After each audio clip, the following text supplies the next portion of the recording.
ఆంధ్రప్రదేశ్కి చెందిన senior IPS అధికారి ఏబి వెంకటేశ్వరరావుకి హైకోర్టు ఊరటనిచ్చింది.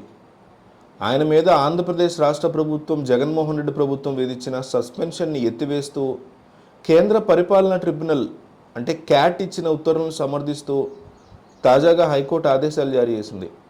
దీంతో క్యాట్ ఇచ్చిన ఉత్తర్వుల్ని నిలుపుదల చేయాలని కోరుతూ రాష్ట్ర ప్రభుత్వం దాఖలు చేసిన పిటిషన్ని కొట్టేసింది. వాస్తవానికి ఈ పిటిషన్ మీద ఇప్పటికే వాదనలు కూడా పూర్తయ్యాయి. తీర్పుని రిజర్వ్ చేసిన హైకోర్టు రీసెంట్గా ఉత్తర్వులు జారీ చేసింది. అయితే అసలు పిటిషనే కొట్టేయడం గమనార్హం. ఇది ఓ రకంగా సీఎం జగన్మోహన్ రెడ్డికి భారీ ఎదురుదెబ్బేనని రాజకీయ వర్గాలు, ఏబి వెంకటేశ్వరరావును సపోర్ట్ చేసే వర్గాలు భావిస్తున్నాయి.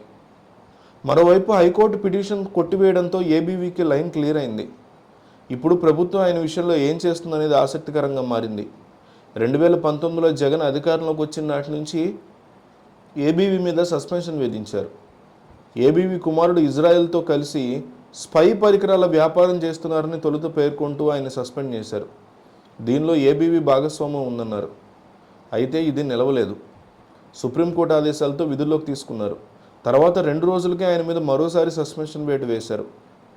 ప్రభుత్వానికి వ్యతిరేకంగా మాట్లాడారంటూ అభియోగాలు నమోదు చేశారు. అయితే ఈ విషయంలో క్రమశిక్షణ చర్యలు తీసుకోవాలని క్యాట్ పేర్కొంది. సస్పెండ్ చేయడం సరికాదని తెలిపింది. ఆయన విధుల్లోకి తీసుకోవడంతో పాటు నిలిపివేసిన జీతపద్యాలు కూడా ఇవ్వాలని పేర్కొంది. కానీ క్యాట్ ఆదేశాల మీద ప్రభుత్వం హైకోర్టును ఆశ్రయించింది. క్యాట్ పూర్తిగా కేసును పట్టించుకోలేదని, ఏబీవీ చేసింది నేరమని, ఆయన మీద విచారణ కొనసాగుతుందని తెలిపింది. ఈ నేపథ్యంలో క్యాట్ ఇచ్చిన ఉత్తర్వులను కొట్టేయాలని అభ్యర్థించింది. అయితే ప్రభుత్వం దాఖలు చేసిన ఈ పిటిషన్ తాజాగా హైకోర్టు ధర్మాసనం తోసిపుచ్చింది.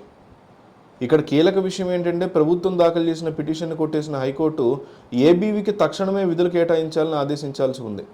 ప్రభుత్వం వెంటనే స్పందించాలని ఆదేశించాల్సి ఉంది. దీంతో సర్కార్ ఏం చేస్తుందనేది వేచి చూడాలి. సుప్రీంకోర్టుకు వెళ్తుందా, లేక తప్పుని సరిదిద్దుకుని ఏబీవీ విషయంలో సరైన నిర్ణయం తీసుకుంటుందా అని చూడాల్సి ఉంటుంది. అయితే దురదృష్టవశాత్తు ఈరోజే ఆయనకి రిటైర్మెంట్ డేట్.